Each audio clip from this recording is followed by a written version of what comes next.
हाय दोस्तों, आई एक new video. आज हम लेके आए सिर्फ आपके लिए कक्षा 12वीं भौतिक शास्त्र का आगे का जो हमारा टॉपिक है वो हम लेके आए सिर्फ आपके लिए, जो है विद्युत क्षेत्र की तीव्रता। दोस्तों ये क्वेश्चन आईएमपी आ सकता है परीक्षा में। ठीक है, चलिए हम वीडियो को शुरू करते हैं। वीडियो चालू करने से पहले दोस्तों एक बात है, अगर आप चैनल में नए चैनल को सब्सक्राइब कर दो और वीडियो को लाइक कर दो। ऐसे ही वीडियो पाने के लिए हमारे चैनल को सब्सक्राइब कर दो। ठीक है दोस्तों। और दोस्तों हम परीक्षा के समय में आपको मोस्ट आईएमपी क्वेश्चन भी देंगे। ठीक है दोस्तों, चलिए हम वीडियो को चालू करते हैं। दोस्तों है कि विद्युत क्षेत्र की तीव्रता किसे कहते हैं, इसका सूत्र, मात्रक और विमीय सूत्र लिखो। उत्तर, किसी बिंदु पर स्थित एकांक धन आवेश किसी आवेश के कारण जितने बल का अनुभव करता है उसे विद्युत क्षेत्र की तीव्रता कहते हैं। दोस्तों हम आपको सिंपल वे में समझाएंगे। दोस्तों हमारी विद्युत क्षेत्र की तीव्रता की परिभाषा है कि किसी बिंदु पर, ये बिंदु मान लो, किसी बिंदु पर स्थित एकांक धनावेश। क्या दोस्तों, एकांक धनावेश किसी आवेश के कारण, ये मान लो कोई आवेश है, प्लस हो या माइनस हो, मतलब माइनस हो या प्लस हो, कोई सा भी आवेश हो सकता है। ठीक है दोस्तों, किसी बिंदु पर स्थित एकांक धन आवेश किसी आवेश के कारण जितने बल का अनुभव करता है उसे विद्युत क्षेत्र की तीव्रता कहते हैं। दोस्तों ये क्या है, किसी बिंदु पर स्थित एकांक धन आवेश, ये प्लस है, और किसी अन्य आवेश के कारण, प्लस हो या माइनस कोई सा भी आवेश हो सकता है, किसी अन्य आवेश के कारण जितने बल का अनुभव करता है उसे हम क्या कहते हैं, विद्युत क्षेत्र की तीव्रता कहते हैं। और दोस्तों यह कौन सी राशि है, यह एक सदिश राशि है। कौन सी राशि दोस्तों, सदिश राशि है। और दोस्तों इसे हम ई से दर्शाते हैं। कहीं से, इसे ई से दर्शाते हैं। और दोस्तों फिर ई बराबर क्या होता है, ई बराबर होता है हमारे पास F/Q0। क्या होता है, ई बराबर F/Q0। ठीक है दोस्तों। और इसका मात्रक होता है, दोस्तों ये एक सदिश राशि है, इसे ई से दर्शाते हैं, और ई बराबर F/Q0। अब इसका मात्रक क्या है, इसका मात्रक क्या है दोस्तों, न्यूटन बटे कूलाम।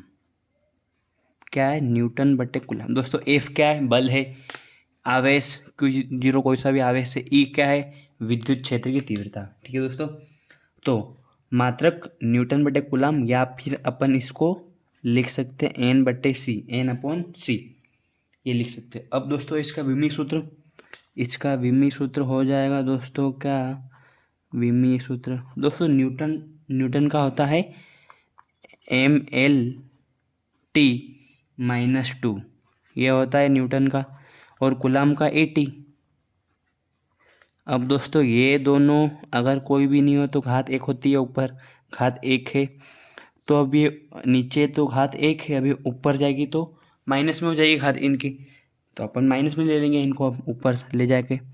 तो ML/T-2 गुणा, अब नीचे बटे में, ये ऊपर जाएंगे गुणा में हो जाएगा, तो 1 की घात -1, T की घात -1, ऐसा होगा। अब इसको अपन व्यवस्थित लिख लेंगे, तो M, या फिर अपन इसको ऐसे भी लिख सकते हैं,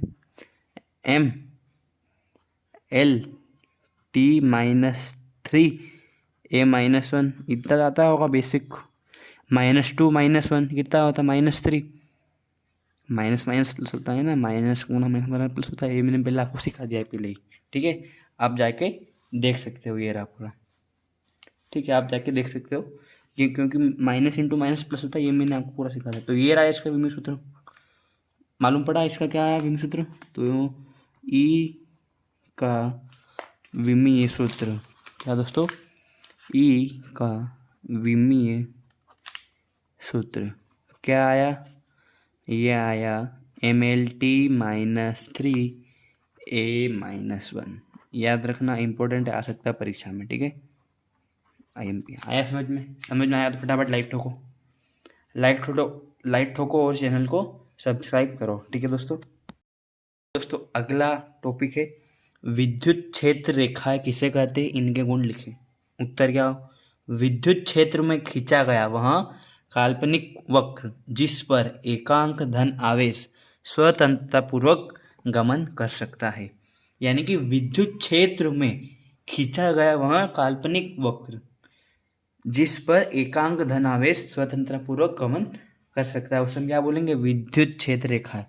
ये नीचे हमने बना रखा है क्या भाई, विद्युत क्षेत्र में। दोस्तों ये जो है ना विद्युत क्षेत्र रेखा है, ये इम्पोर्टेंट है, ये परीक्षा में आएला है, मतलब पुराने पेपर में भी आएला है। ये प्रश्न बहुत इंपॉर्टेंट 2 नंबर में आता ही आता है, ठीक है, 3 नंबर में भी आ सकता है। और इसके है ना गुण, इसके गुण भी आईएमपी है, गुण भी आ सकते हैं परीक्षा में, ठीक है।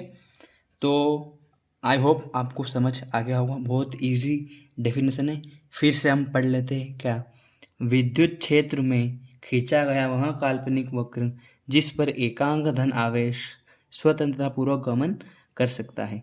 अब इसके गुण क्या है? पहला, विद्युत क्षेत्र रेखाएं धनावेश से प्रारंभ या शुरू होकर ऋणावेश पर समाप्त होती है।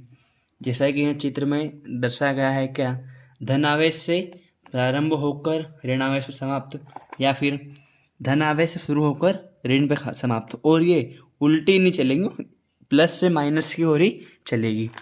अब दूसरा क्या है? दूसरा गुण है, दो क्षेत्र रेखाएं कभी एक दूसरे को काटती नहीं। दोस्तों इस पे प्रश्न आ सकता है कि दो विद्युत क्षेत्र रेखाएं कभी भी एक दूसरे को क्यों नहीं काटती? क्योंकि अगर वो काटेगी तो उनकी 2 दिशाएं हो जाएगी, जो कि संभव नहीं है। इसीलिए दो क्षेत्र रेखाएं कभी भी एक दूसरे को नहीं काटती। आई होप आपको समझ आ गया होगा। तीसरा क्या है? ये रेखाएं चालक के पृष्ठ के अभिलंबवत होती है।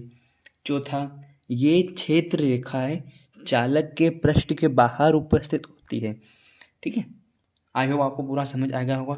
अगर आपको इसका स्क्रीनशॉट खींचना है तो आप खींच सकते हो, और मैं आपको इसकी PDF भी दे दूंगा, ठीक है दोस्तों।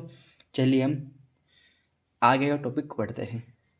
आई होप आपको वीडियो अच्छी लगी हो। वीडियो को लाइक करो और चैनल को सब्सक्राइब करो।